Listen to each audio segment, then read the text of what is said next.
అందరికీ జై భీమ్. నేను Rajesh Mahasen. Welcome to Mahasen media. సంస్మరణ సభ సుప్రభాత సూర్యుడ వందనం, మహోన్నత తేజమ అభివందనం రామోజీరావు గారు. ఈరోజు రామోజీరావు గారి సంస్మరణ సభ జరుగుతుందండి విజయవాడ. మేము బయలుదేరుతున్నాం. మేము కూడా ఆ కార్యక్రమానికి అటెండ్ అవుతుంది. ఎందుకంటే రామోజీరావు గారికి ఏకలవ్య శిష్యులు మేము. ఆయన మీద ఎన్నో ఏసీబీ దాడులు చేసిన, ఆయన ఎన్ని చిత్రహింసలు పెట్టిన వైసీపీ గవర్నమెంట్, వారి తరపున మా పరిధిలో మేము ఎప్పటికప్పుడు మాట్లాడుకుంటూ వారిని సపోర్ట్ చేసుకుంటూనే వచ్చాం. ఆయన నేను భీష్మ పితామహుడు అన్నాను ఒకసారి ఒక వీడియోలో. భీష్మ పితామహుడు కూడా ఆయన ఎప్పుడు చనిపోవాలని కోరుకుంటే అప్పుడే వస్తుంది చావు ఆయనకి. అలాగే ఈయన కూడా జగన్మోహన్ రెడ్డి ఓడిపోయిన తర్వాత ఆయన ప్రాణం వదిలేడు.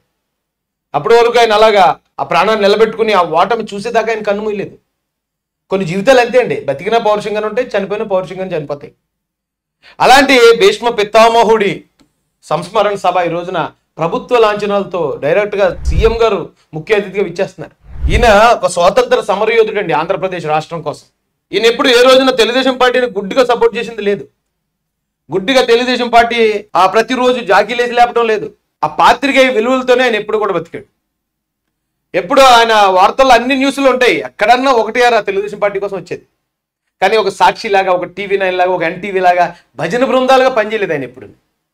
తెలుగుదేశం పార్టీలో కూడా కొంతమంది నాయకులు ఏమన్నా కొంచెం అటు ఇటుగా ప్రవర్తిస్తే వారిని కూడా ఖచ్చితంగా ఆయన విమర్శించాడు.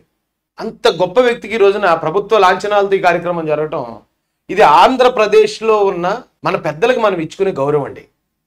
పార్టీల పరంగా చూసి ఇక్కడ ఎంతో సాధించిన పెద్దలను కూడా నీచాతి నీచమైన పదజాలంతో విమర్శించడం అనేది వైసీపీ వచ్చిన తర్వాత తీసుకొచ్చిన ఒక కొత్త దరిద్రమైన సంస్కృతి. అది ఏ పార్టీలో ఉన్న గొప్ప వ్యక్తిని గొప్పగానే చూడాలి అనేది మాత్రం ఆంధ్రప్రదేశ్ ప్రజలందరూ అలవర్చుకోవాలండి. తెలంగాణలో 1,00,000 కుటుంబాలకి ఉపాధినిచ్చిన వ్యక్తి, 1,00,000 కుటుంబాల్లో పిల్లలు చదువుకోవడానికి వాళ్ళ తండ్రికో లేకపోతే తల్లికో జీతం ఇచ్చి ఆ పిల్లల్ని చదివించి వాళ్ళ భవిష్యత్తుని బంగారు భవిష్యత్తుగా తీర్చిదిద్దిన వ్యక్తి. అలాంటి ఆయన చివరి రోజులు ఎంత టార్చర్ పెట్టారు. జగన్మోహన్ రెడ్డి ఓటమికి ఇది కూడా ఒక బలమైన కారణం అండి. కాబట్టి ఈ కార్యక్రమాన్ని పురస్కరించుకుని నేను మొట్టమొదటి వెళ్తున్నాను. రేపు అలాగే పల్లా శ్రీనివాసరావు గారు మా రాష్ట్ర అధ్యక్షుడు, నూతన అధ్యక్షులుగా ప్రమాణ స్వీకారాన్ని కూడా మేము అటెండ్ అవ్వబోతున్నాం. అక్కడ ఉన్న ప్రతి ఒక్కరు కూడా ఈ కార్యక్రమానికి అటెండ్ అయ్యి ఈ సంస్మరణ సభని, ఈ భీష్మ పితామహుడికి అంతిమ వీడ్కోలు చాలా ఘనంగా ఆంధ్రప్రదేశ్ ప్రజలు ఇవ్వాలని మీ అందరికీ కూడా హృదయపూర్వకంగా రిక్వెస్ట్ చేస్తూ, జై భీమ్, జై భారత్, జై జై మహాసేన, జై తెలుగుదేశం, జై చంద్రబాబు, జై జై లోకేష్ అన్న.